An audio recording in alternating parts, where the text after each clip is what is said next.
Hi, everyone. Thank you so much for joining the Education Writers Association for this webinar on covering policies that restrict DEI. My name is Naomi Harris, and I am one of the EWA content managers leading our higher education programming. Before we begin, let me go over some quick housekeeping items. If you have a question for our speakers, feel free to put them in the Q&A box, which is located at the bottom of your Zoom screen. Please include your name and affiliation when you ask your question. We will be sure to get to the Q&A portion at the end. Additionally, at the end of the webinar, I also will be sending out an evaluation. Please take a moment to fill it out as such feedback helps our programming. So I'm going to turn it to our moderator today, Brooklyn Drazy, the higher education reporter for Iowa Capital Dispatch. Turning it to you, Brooklyn.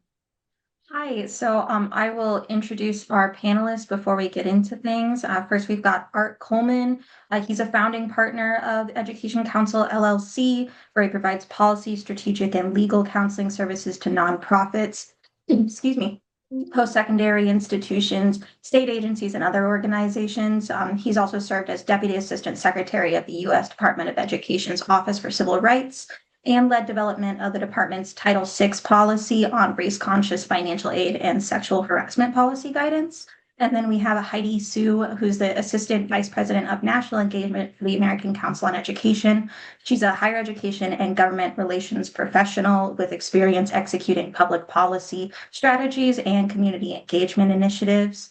She was the Associate Vice President for Local Government and Community Engagement at Georgetown University, and she specializes in areas like state policy and legislative issues. So I'll just start with you, Art. Thanks, Brooklyn. It's great to be with everyone. If we could pull up my slides, I'm going to attempt to give us a whirlwind treatment of the basic federal and legal landscape affecting DEI policies and practices in education. If we can go to the next slide. Let me start with just some really important grounding baselines. I think it's easy, given the volume and the pace of the activity that's particularly coming out of Washington in the past year, it's easy to get overwhelmed and to lose sight of the forest for the trees. And so I want to really ground us in what I think are the operational realities of law that inform judgments in the way you covered these cases and developments as they proceed in the coming year. One is, just as a reminder, federal non-discrimination law, particularly under Title VI, is grounded in decades of case law that have not fundamentally changed in the last year. I would argue sort of the real legal baselines of federal law are the same today as they were 18 months or 2 years ago. We obviously had quite the earthquake of a decision with the Students for Fair Admission case in 2023, which specifically addressed diversity aims associated with student admissions decisions at Harvard and UNC. I think the reach of that case goes beyond the four corners of the decision, which was just technically with respect to admissions, and reaches into financial aid and other issues, but importantly, does not reach as broad as some would maintain. Federal law for decades has basically said non-discrimination rules don't reach issues like curriculum and program design and the subject matter of student group organizations or the subject matter of topics of academic program on college campuses. That kind of programming is generally insulated from Title VI review unless there's a particular issue in effect or there is a restriction on who can attend or be part of the conversation. With that caveat, you've got really fundamental green light practices in that vein, and I think that's getting missed. The other reality that I know a lot of you are dealing with is the practical reality. Brooklyn, you've got this in Iowa, of on top of this federal landscape, state laws that are going sometimes further than federal non-discrimination law, particularly with respect to public institutions where states have a legitimate and focused role. And so you may see anti-DEI legislation on curriculum, on what institutions of public education can sponsor in a certain context or in certain ways. That's another conversation on top of sort of this federal landscape that we're experiencing in this last year. And then finally, I would say, while there's been a lot of policy guidance to come from the Trump administration starting on day one with a number of executive orders and percolating through a various agency policy guidance and enforcement action through the year. The administration's policy guidance is not the same thing as a statement of federal non-discrimination law. They've got a viewpoint and they can articulate it, but as we actually saw recently, and I'm going to address this case briefly, you've now got one decision among many others where a federal judge said, in effect, you've not followed the rules. This policy guidance that you put out February of last year is unlawful, and the Trump administration has actually abandoned the appeal of that ruling in that case. And so I think it's really important to be mindful. And I would say from the way that institutions and school districts are thinking about legal risk, they're grounding their real reality in sort of my concentric blue circles. They're paying attention to the risk calculus associated with Trump administration activity. But that's a different lens than seating that guidance as a final and definitive statement of federal law. In fact, federal courts have said to the contrary, that's actually not the reality. So let me proceed briefly then with a landscape on what this federal court litigation looks like. If we can skip through the next couple of slides and go to the next one. Just really big picture quickly. Last year, as I think we all both felt and probably know, an unprecedented year in terms of the volume of cases addressing Trump administration action, more than 600 lawsuits, the vast majority not going in their favor, even though the vast majority that reached the Supreme Court on this typically technical and procedural shadow docket set of issues, the Supreme Court has ruled in their favor. But I want to drill down beyond this sort of big picture of litigation to give you a lens of where I think the DEI landscape in particular is. So if we can go to the next slide, there are certainly a number of very broad cases and issues dealing with issues of diversity, equity, and inclusion in the administration's anti-DEI agenda. In the education context alone, by my count, working with my team at Ed Council, we've counted 9 cases where courts have been asked to address some facet of the DEI position of the administration. And I want to be clear, if you have to park all the issues of procedural context and what may be in effect on appeal as the merits case is proceeding. But when you look just at the substantive merits of the anti-DEI position of the Trump administration, the record by my best count is 0, 8, and 1. Said differently and simply, the Trump administration has not prevailed in a single case in convincing a judge at the federal district court level today. We're percolating obviously through the appeals process, that their anti-DEI position is lawful. And I think it is notable in our highly politicized context that these are judges with backgrounds across the political spectrum, including at least 2 who were Trump nominees in the first Trump administration. The bases for these rulings are many, but they tend to align around free expression, the failure to provide sufficient notice of what's really unlawful, the absence of detail, and then to follow sort of basic good governance rules under the Administrative Procedures Act. So we've got a remarkable, I think, largely underreported reality of a landscape where the federal courts are rejecting the overreach, I think, to categorize it simply, of the Trump administration on the DEI front. We go to the next slide. Let me just elevate where I think, of those cases, the 2 that are really the cases to watch are the Harvard versus HHS case, where a district court has ruled in favor of Harvard, and the more recent AAUP versus Trump case, which was a case principally around UCLA funding, where the court ruled in favor of the UC system on that front.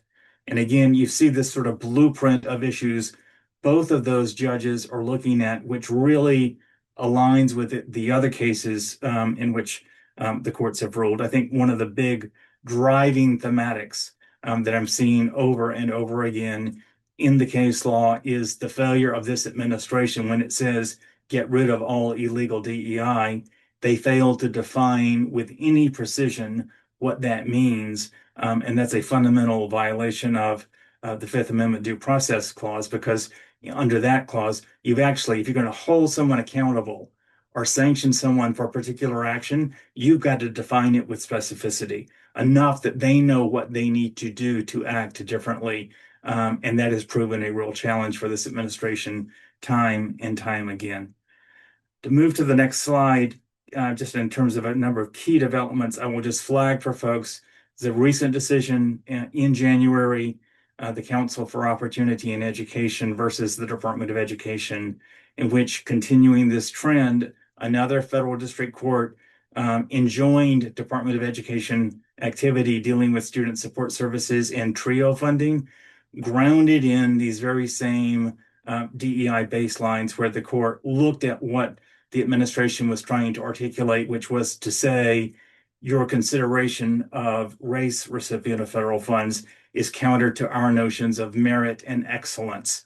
And when the court pressed to say, well, what do you mean and what are the precise parameters by which you are defining unlawful activity? Literally, the court said this. The lawyers couldn't answer the question, and the court even gave them an extended amount of time to provide a supplemental brief to answer that question, and it went unanswered. So this district court, consistent with this long line, ruled in their favor. And I think also notably in the last month, the administration has abandoned its appeal of one of the earlier rulings against it, the AFT versus Department of Education, which was the case that ruled on the very first policy guidance this administration put out, espousing this anti-DEI philosophy approach and effort to suggest that the law was frankly different than it is. That February 14th, 2025, Dear Colleague letter was vacated, literally wiped from the map, in practical terms, by the federal district judge in this AFT case. And this administration has abandoned that appeal. So that Dear Colleague letter is no longer effective guidance. Let me wrap up with a couple of other sort of just big picture points. We go to the next slide. I would say there are two trends in particular that I'm seeing both behind the scenes in our work with nonprofits and colleges and universities, but more broadly as well. A lot of focus on financial aid and scholarships in the wake of this SFFA decision that, yes, was technically only about admissions, but I think has legitimate reach into many, if not most, financial aid and scholarship policies and practices. We can talk about that, but I think there's additional activity that is, at least at the moment, behind the headlines, less visible than some of the highly publicized litigation and enforcement activity that the Departments of Justice and Education have pursued. I also think there's a really important lens to look at in terms of the administration's approach. They are looking very expressly, not just at the effort and the policy of recipients of federal funds like post-secondary institutions, but asking questions about partnerships and relationships with other actors in tandem with the work those institutions are doing. And while a lot of nonprofits are not recipients of federal funds, they still have independent obligations under federal law on some of these issues. And so that's an additional set of issues I would be watching for. Let's skip the next 3 slides, and I'm going to close out with a couple of just key points I would elevate for consideration as you are covering these issues. One, I think really importantly, the Students for Fair Admission decision in 2023 did not eliminate all consideration of race in admissions. I think this has actually gotten a flawed construction and a frankly flawed reporting in a number of ways, where we see the rhetoric coming from folks who are interviewed, oh, that's the decision that wiped out all race in admissions. It did no such thing. It eliminated for the first time the consideration of racial and ethnic status in admissions, and at the same time, read the last 2 paragraphs of the decision, expressly outlined the way in which an individual applicant's experience, perspectives, goals, aspirations could be factored into an admissions decision, even when that experience and those other factors were tied to their racial identity. So this is not a decision, as dramatic a departure as it was from what we thought we understood federal law to be. It did not wipe out all of race in admissions. I've already alluded to the fact that although the decision was one that technically only dealt with admissions, I think it likely reaches the vast majority of financial aid and scholarships decisions, because it affects those individual decisions where you're conferring an individual benefit like admissions or financial aid, and the fact that it sort of took 45 years of precedent around the benefits of diversity as compelling away from us means there's no non-remedial foundation to support status-based consideration right now on policies and practices like scholarships and financial aid. One on narrative and terminology, I see a lot. In fact, a book just crossed my desk with the title of about affirmative action in this moment in time. I would argue, as someone who's been in this space for over 3 decades, the typical focus, and certainly the focus you see in the cases like the Harvard and UNC cases pursuant to the SFFA decision, were not, strictly speaking, affirmative action cases. Affirmative action has historically been understood to be a remedy for a past problem of discrimination. That's its roots. That's how it's been consistently defined. The notion of pursuing diversity goals or equity goals associated with mission, I would argue, is a forward-looking, mission-driven exercise, which is not unrelated to affirmative action, but is categorically distinct. And to be precise, I don't think we're talking about affirmative action when we're talking about those issues. And then finally, we can get into this more broadly, but there's a lot of conversation about the administration's move to get rid of disparate impact as a foundation for or as evidence of discrimination. Just to be abundantly clear, this notion of disparate impact, where you see statistically significant disparities based on race or sex, sometimes in opportunities that may be provided, that mere statistical difference doesn't equate to discrimination under federal non-discrimination law. It's a trigger for further inquiry, and it may require certain additional steps, but it is not ipso facto the equivalent of federal non-discrimination. I think we're going to, Brooklyn, elevate resources later, so I think we can skip the resources slide for right now, but I've got some resources we can share with folks as well. Thank you. All right, and I think we'll be moving on to Heidi now to pull up her slides. Great, thank you. Good afternoon, everyone. Thanks for inviting me to join you all here today. If we could go to the first slide, please. So just a little background. For those of you who aren't familiar with the American Council on Education, ACE is the major coordinating body for the nation's colleges and universities. Our membership includes more than 1,600 colleges, universities, and related associations in the US and abroad. We are the only major higher ed association that represents all the different types of US accredited degree granting institutions, public and private, which sort of bakes into our thinking and actions a more broad-based approach to higher education policy. My role is housed in ACE's larger government relations office, and my colleagues in federal relations that are pictured here serve our members as higher ed's advocates on the Hill, while my focus area is national engagement, which is higher ed navigating state policies with national impact. Art has already done a wonderful job of describing the legal state of play. I'm here to share some of ACE's strategy and engagement work in the state context. So if we can go to the next slide, please. About 2 years ago, ACE launched my office, National Engagement, in response to a pretty significant shift. States have become the ground game, I would argue, for impacting national policy and narratives around higher ed. As you can see from this map on the left, DEI is a clear example of how effective a state-by-state advocacy approach can be in impacting the national landscape. So what starts in a Texas or Florida doesn't necessarily stay there. It has the potential to drive a national policy and a national narrative. So we've seen the focus of these tactics expand dramatically from DEI to deeper systems and administrative matters of tenure, accreditation, governance, and curriculum. These shakeups may originate from the federal level, but I'd say that state legislatures are where the decisions land for the communities and the institutions. These state leaders have a wide range of abilities between supercharging the impact or fortifying the defenses. And so higher ed is taking notice of this shift of power to the states.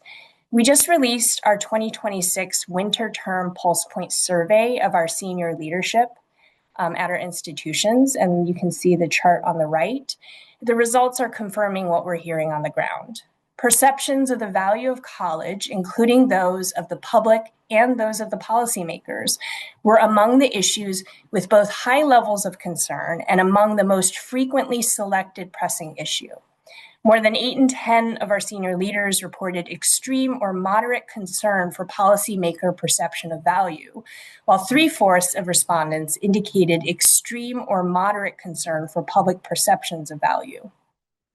It's clear that perceptions of value and engagement matter, and higher ed across the country is being challenged to tell that story. Can you go to the next slide, please? So when we look at this deeply partisan landscape, I think it's tempting to view this as sort of a red state, blue state story. However, I would argue that the real picture is significantly more complicated when you're looking at the local versus national tension. So first, despite the national narratives, it's the state leaders that are directly accountable to the local needs. With state DEI policies, many lawmaker interests were on messaging and not necessarily concrete practice. I'll give an example. In one southern state, we were talking to the president of a public where the DEI bill proposed wasn't actually going to impact or curtail any of their programs or practices. However, publicly challenging the bill would have drawn more scrutiny and risked the actual implementation of those programs. So the choice at that point was to preserve the work happening or engage in this battle for perception. Second, we're seeing national advocacy campaigns that are turning to the states. So with slowdowns in federal policymaking, targeting sympathetic states can still significantly advance national agendas. If anything, you can get a stronger policy at a state level as an exemplar. And this is a tactic that cuts both to the left and to the right. Prior to ACE, I worked for the DC legislature, which had long been viewed as fertile ground to showcase progressive policies. Now we're seeing this happening in states like Texas and Florida for conservative policies. Third, at the local level, I'd say there's only so much tolerance for this tension between messaging versus substance. People care about matters that are proximate to them. The conversation before we started this webinar was about snow plowing, which is getting extreme attention. In the part of the city that I live in, the joke is that voters care about the 3 T's. They care about taxes, trees, and trash. So clearly, I think that we can acknowledge there is momentum for higher ed serving as this focal point for culture wars that reach the local level and cause the drive for these local statutes. But as gaps between national narrative and local accountability are going to continue to grow, I think there's a real question whether this prioritization is sustainable. Another interesting perspective and perhaps source for you all is from SHEO, the State Higher Education Executive Officers Association. SHEO just released their 2026 survey, and top 3 policy issues named by their members were economic and workforce development, college affordability, and higher ed's value proposition. And this is a list of 25 policy issues. Number 22 was reducing disparities across student outcomes. SHEO's members are heads of state governing policy and coordinating boards for higher ed, and I'd say that their insights bridge campuses to state government. And in case you don't know, and I can add this to the resources later, SHIO collects clippings for state higher ed news across the country and emails it daily in a free digest. Brooklyn, I believe one of your articles was listed today for Iowa. I'd strongly recommend signing up if you're interested in tracking these state issues on a national scale. And if we can go to the next slide, please. So when ACE was designing our approach, we recognized early on that there would be three pretty significant challenges. First of all politics are local, and ACE doesn't have lobbyists in the states. In fact, having a national organization helicopter in on local issues can be pretty counterproductive. Second, the influencers for state policies are extremely diffuse. My federal colleagues have a relatively well-defined hierarchy for those that are able to access and influence the federal policymakers. With state policy, these institutional systems are much less defined and more reactionary. In fact, it could just be the right friend or neighbor that ends up having the strongest influence. And third, for those of us that focus on state policy, relationships and trust on the ground are absolutely critical. By the time a bill has been introduced, many of the key decisions and conversations have already taken place. For those that are not already engaged, the legislative process can be more about mitigation rather than formation. So with that in mind, we decided to lean into ACE's strengths, which is our national network of institutional members. And to advocate, we want to direct our resources and expertise so that our full range of members can better advocate for themselves. Higher education and its interests are incredibly diverse. So this way, we are focused on the collective empowerment of higher ed overall. We're also creating the network and the infrastructure for our members to better learn and strategize together. Depending on the issue area, it takes a lot of time to identify the right person or persons on campuses that are specifically dealing with the issue at hand. And finally, we're developing the tools and resources that can help our members and their communities learn about the value of higher education as it relates to them. The goal here is to make that proximate to the person and the audience. And so if we can go to the next slide. Over the past 2 years, we've been piloting some of our strategies and have learned some lessons about what can work and what can't work. We've increasingly integrated our federal and state strategy because we decided that shifting venues strategically can let us continue to proactively engage. So an example is when at the federal level, mental health advocacy had stalled, we took that federal coalition and pivoted to develop a state mental health toolkit, one with bipartisan talking points and exemplars of successful programs in states like Oregon and California, but also in Texas, Tennessee, and South Dakota. We are actively seeking ways to help our members cut through the culture wars.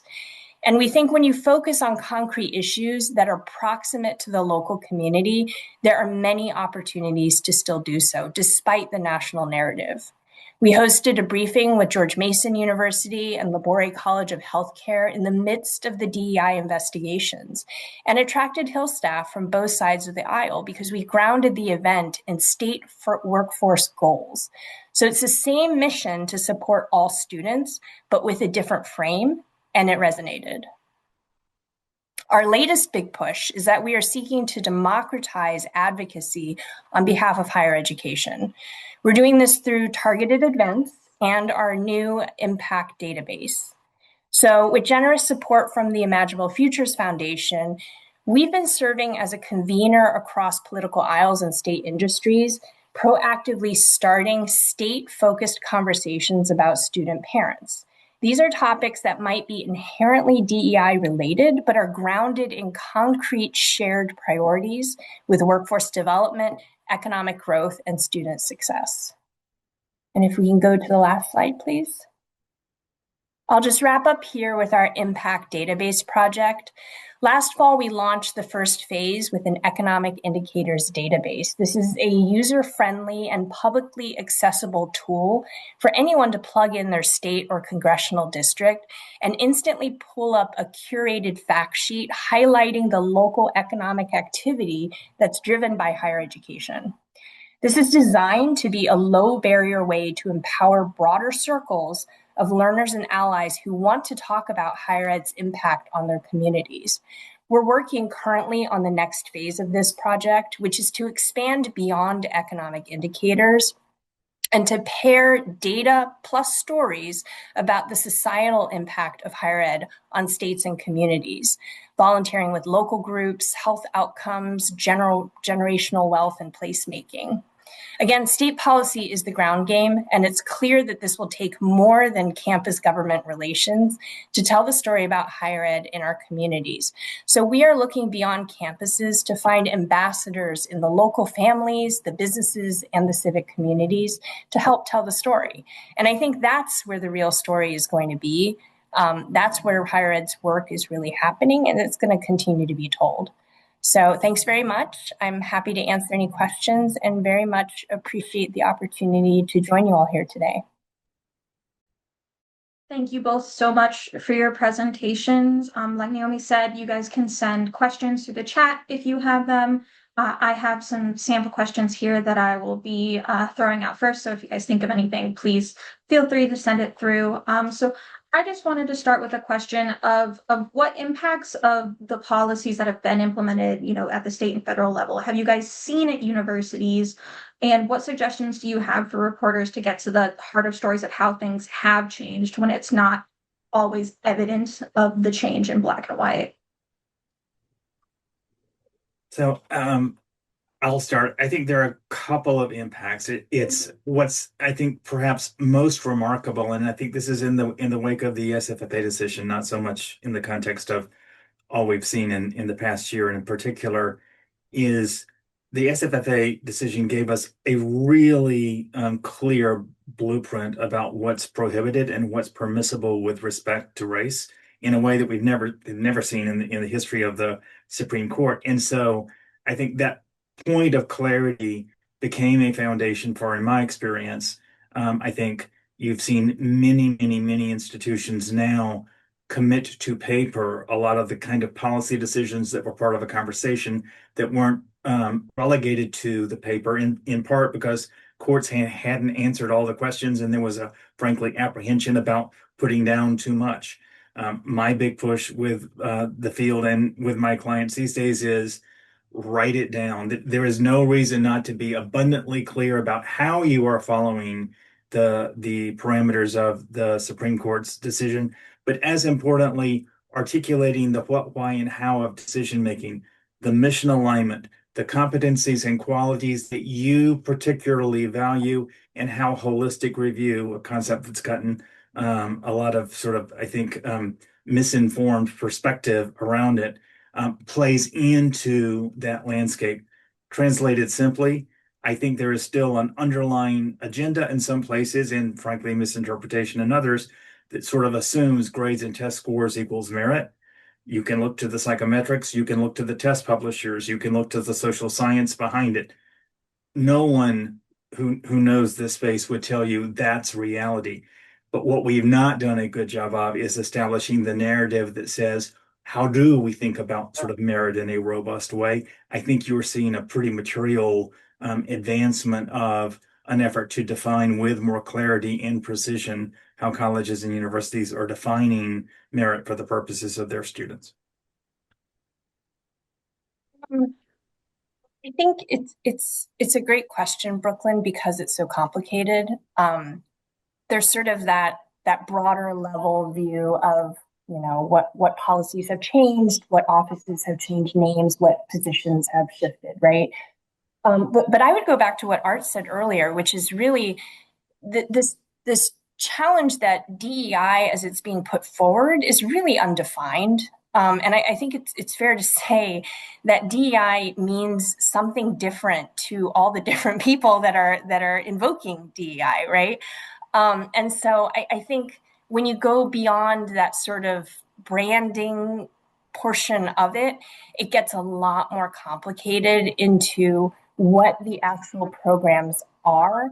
And I would differentiate between the programs that the sort of the legislative the legislative message was trying to address, what was it that they were trying to get to, versus those running the programs and who are part of the programs and what those programs meant to them and what was the genesis of that. So I think those are two very different worlds.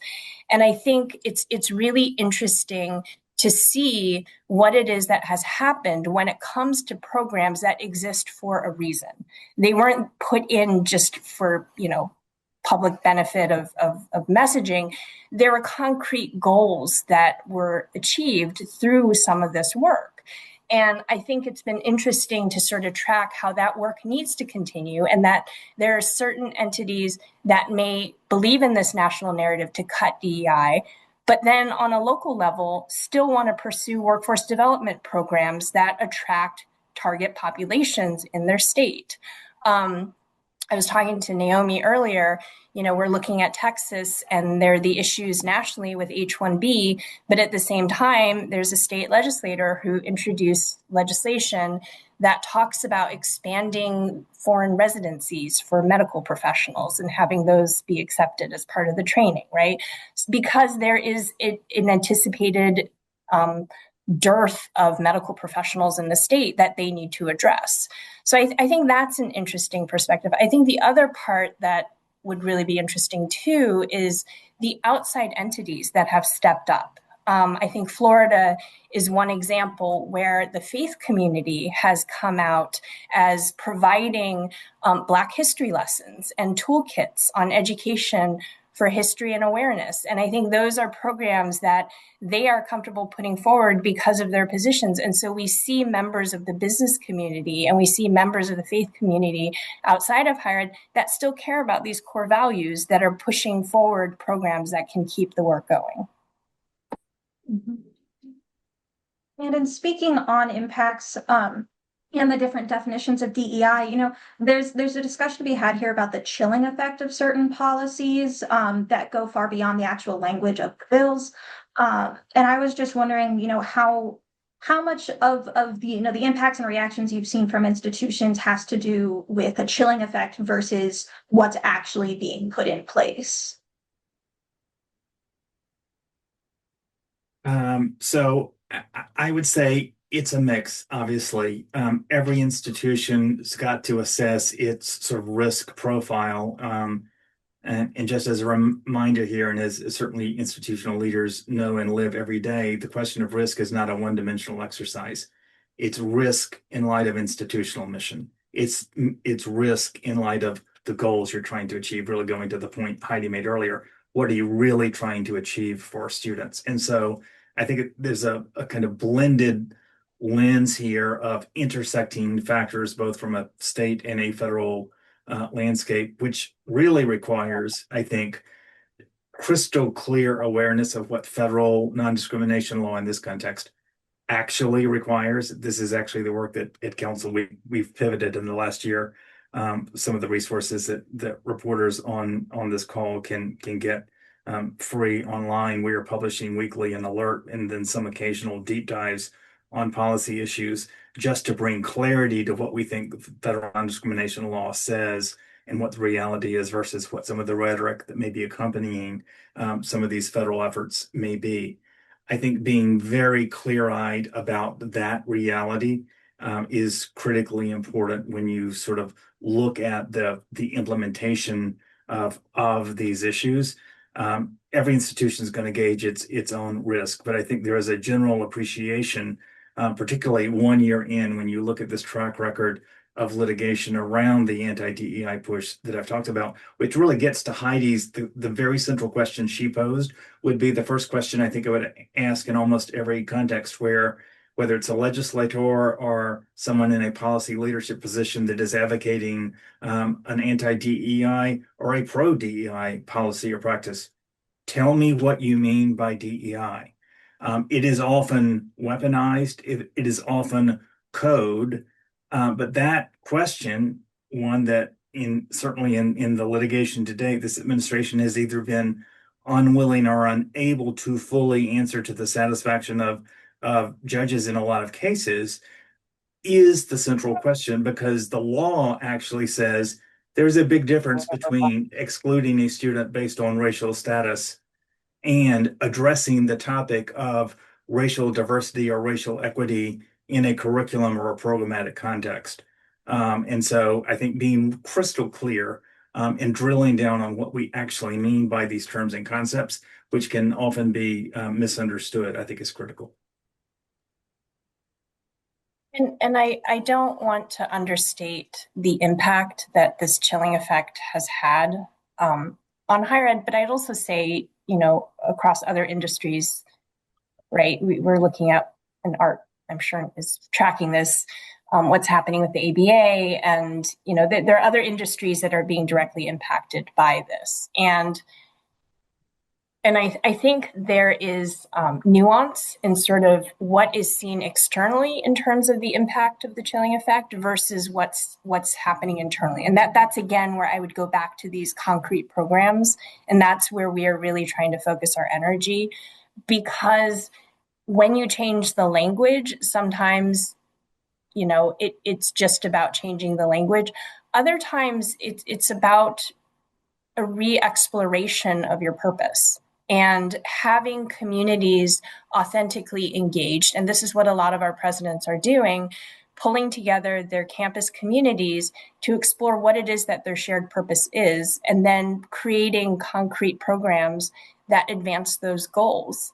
And they have the power of data behind them, and they have the power of purpose behind them, and they are tied into local communities and larger policy goals. So when you sort of continue that work, it is certainly more challenging, but my optimistic side is that we are still engaged in this work, and perhaps it's going to come out stronger in the long run.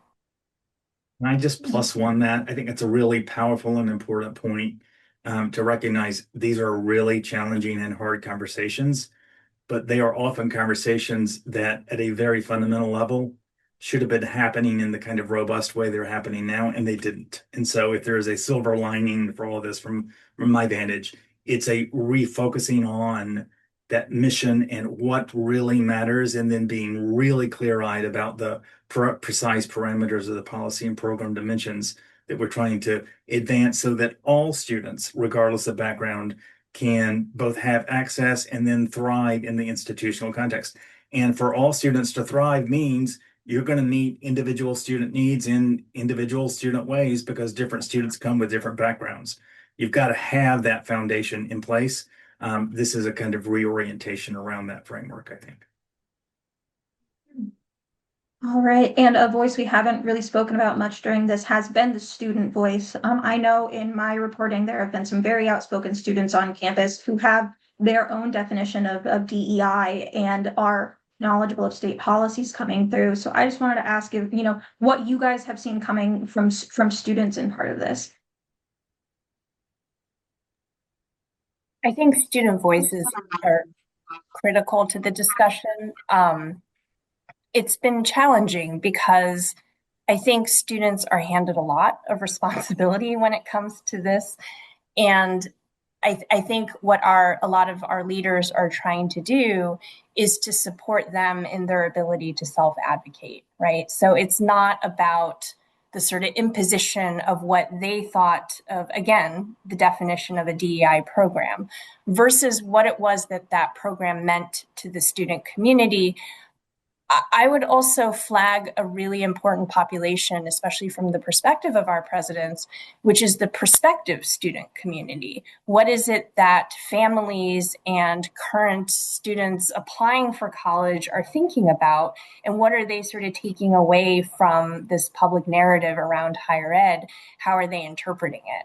Anecdotally, I think that's a really interesting vein to pursue.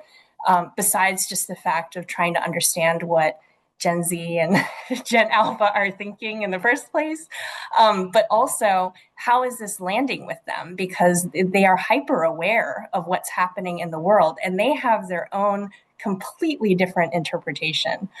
So I do think that's a challenge for all of us to continue to pursue, is to better understand and hear what those voices are saying. I agree with that. And I would just, it reminds me the voices that you hear, the power and the importance of student voice, which I think is both real and legitimate in this space, is critical to recognize. It's about as monolithic as faculty on a given campus. Like, you're going to cover the gamut. You're going to have a range of perspective. And where I ground myself in the kind of work we do from a policy design and ultimately a legal standpoint is to make sure that all students and all student voices can be heard in an environment that values and fully embraces the notion of free expression, which has constitutional dimensions, as we all know, but reminding ourselves that what the social science research has told us for decades is one key facet for ensuring that all students thrive is making sure that all students feel included. There's a big difference if I've got a student on campus who feels like I'm not part of, then I can't be my full self. That notion of inclusion is critical for all students, regardless of background. So the challenge is to sort of help design and facilitate and support students with multiple voices that are sometimes, yes, in tension with each other.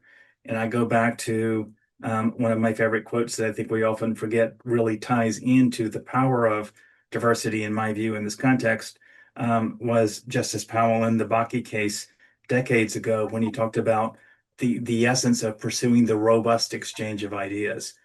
If we're going to do that, we're going to actually seed terrain where there is going to be conflict, and it's managing this healthy, constructive set of differences and perspectives as we're navigating really challenging times in our country. All right. And so one thing that I've run into as a reporter in just covering the legislature is seeing bills come through that are nearly identical to legislation filed in other states in previous sessions or even just earlier in the same session. So I just wanted to ask you guys about, other actors that are involved in the creation of some of these policies and how reporters can track legislation as it goes from state to see its origins. And for this one, at this point, I would argue that every national organization, if you wanted to look at them, will have potentially some sort of state connection. That's absolutely spot on, that this strategy of developing model legislation and then sort of forum shopping in states to find the sympathetic place to have that launched. We've seen national organizations pour a disproportionate amount of resources because that is a significant win to say that their model law was introduced in X state. And there are certain brand states that other states look at, right? Like, the states are a community. They look at each other. Sometimes they're frenemies, sometimes they're competitors, and there is that sort of dynamic that happens between these different institutions in these different areas. And I think it is actually really interesting to diagnose how those flow, where one state might want to outdo the other. Another one might want to go the complete opposite direction. I would say introduction is one thing and passage is a whole other. And that's where I find states particularly robust, is that you cannot avoid having that language localized because, again, these state legislators are so directly accountable to their communities that they have to have this incorporated in there in some manner. So I personally have started just signing up for a number of national think tanks on different sides of the aisle, because you can see before these model bills even drop, it's preceded by the op-eds, it's preceded by the white papers, and it's preceded by these sorts of tests that they're seeing from their constituency, whether there's significant interest. And then the model bill will come later once they sort of gauge that. So it is sort of, I think, an advanced warning system for where policies might be coming from. I think that's right. The only thing I would add to that landscape is I think I would frame the question. I'm always asking myself, frankly, whether the push is coming from the proverbial right or the left in the context of state legislation. what is the problem you are trying to solve, and what makes state legislation the right fix for that problem? I'm always cognizant of what I firmly believe, just based on my experience, is the legitimate autonomy that institutions of post-secondary education have to have in their own governance, in their own design, which is really complicated. With state public institutions, you've got governing boards with governors and sometimes legislators appointing members of those governors. So you've already got systems in place for governance and design. But part of the power of this sort of big picture of education, post-secondary education in particular in America, is the diversity of offerings and the uniqueness of various institutions in a lot of ways. And I'll just say, the hair on the back of my head begins to rise when I start to see, whether it's from a federal or a state level, the effort to sort of establish boundaries on what would potentially chill that legitimate sense of innovation and discovery and research, which has, to this point at least, made us the envy of the world. I think there's a lot in the ether that really challenges and questions that, notwithstanding some of the rhetoric we're seeing from Washington these days about returning all control locally. That's actually not matched with a lot of the activity I'm seeing of late. Can I just add a slight angle to that? I mean, I agree with Art. And I think what's interesting is sometimes the purpose, sometimes the goal is just the message.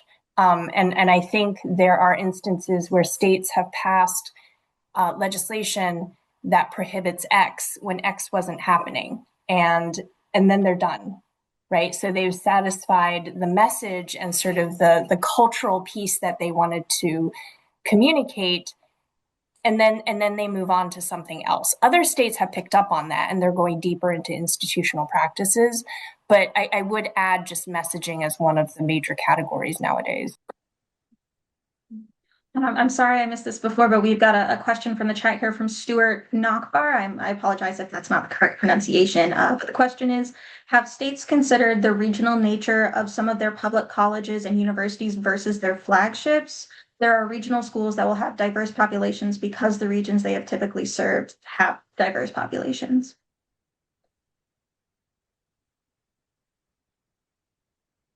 I think that's indisputably and practically true. Like, part of this, what makes an institution unique, to my earlier point, is what's the student population you're serving, and part of that is often the geographic dimension. I think we've got research about the typical student who's only going to go to college within, I don't know, 200 miles or something of their hometown. You tend to see a heavy emphasis there. So there is a definitive geographic component to this notion of diversity. So when we think about diversity, I would just say, as an underpinning here, has always been, from my vantage, the case, and I think it is certainly true now, we shouldn't equate the conversation about diversity with the conversation about race. They are intersecting, to be sure, and there is a dimension of racial diversity that is a legitimate part of that conversation. But diversity is not the equivalent of just race. It's multiple dimensions from multiple institutions in multiple ways, given their precise footprint. I think that's absolutely right. And one way that we have been thinking about it is, how do we frame these discussions? How do we frame these investigations into what is the real purpose? And states care about their population. They care about robust economies. They care about workforce pipelines. They care about attracting new people to move to the state and add to the local communities. And so grounding these discussions in that sort of frame, I think, has been helpful in cutting through sort of the culture war narrative. I think it was Alabama that had been pushing forward legislation to provide in-state tuition to DACA students because they recognized the interest of the state in attracting more students, retaining students in the state to educate themselves, but then also graduate and work and add to the local economy. All right, and I know we're getting close to one now, so I just wanted to ask a couple of quick questions that reporters might appreciate. So what questions should reporters be asking lawmakers and agency officials to clarify the intent, scope, enforcement, and unintended as well as intended consequences of legislation? It's kind of a big question, I know. That is a big question. I think I would go back to, if you're talking specifically about legislation, who is it designed to control or affect? I think we often miss this in particularly in the sort of the national coverage of this, that we talk about the state DEI or the anti-DEI landscape with a number of states around the country. Most of those state laws affect public institutions because that's really the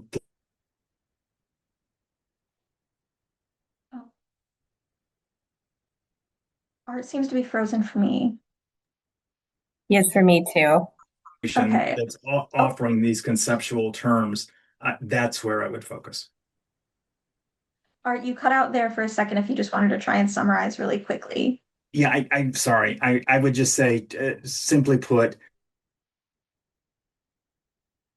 legislation that's holding up terms. Am I cutting out again? Just a little bit, but that's all right. Sorry. Define terms is my message. Right, Heidi? Yeah, I think again, it's to understand from them whatever questions it might take to get to their end goal. I think the end goal is really important. I think it was Manhattan Institute. They just published a piece. It was Ilya Shapiro talking about DEI, and his end goal is the competitiveness of research in the United States versus China, right? So that I think in that conversation, it's really interesting to then interrogate what is it about research right now that's happening and how is that connection made. I'd also say an interesting question for legislators is to ask who they've been talking to, because they are sort of they're absorbing and that's their job, to absorb and interpret what it is that their key communities are saying to them. And so being able to sort of follow that thread into what are the communities that they're attached to, what are those communities saying and why, what is their end goal, how is this proximate to them? I think that's a really interesting area to pursue. All right. Well, I know we're just a few minutes away from one, so Naomi, if you wanted to wrap up. Sure. Thank you so much, Brooklyn. And thank you to Art and Heidi for an incredible conversation and discussion around this legislation. As I mentioned before, I have a survey for folks to fill out. So I'm going to just post it in the chat for everyone. And additionally, okay, so it should be in the chat for everyone. And additionally, EWOA's national conference will be happening in June. It will be in Baltimore when, fingers crossed, all the snow will be officially melted. So make sure to apply for a scholarship for our journalism members. But in the meantime, thank you, Brooklyn, Heidi, and Art for an incredible discussion. We'll be sure to follow up with attendees via email with resources that Art had mentioned and Heidi as well. So yeah, I think that sums up all of it. Thank you. Thanks so much. Thanks very much.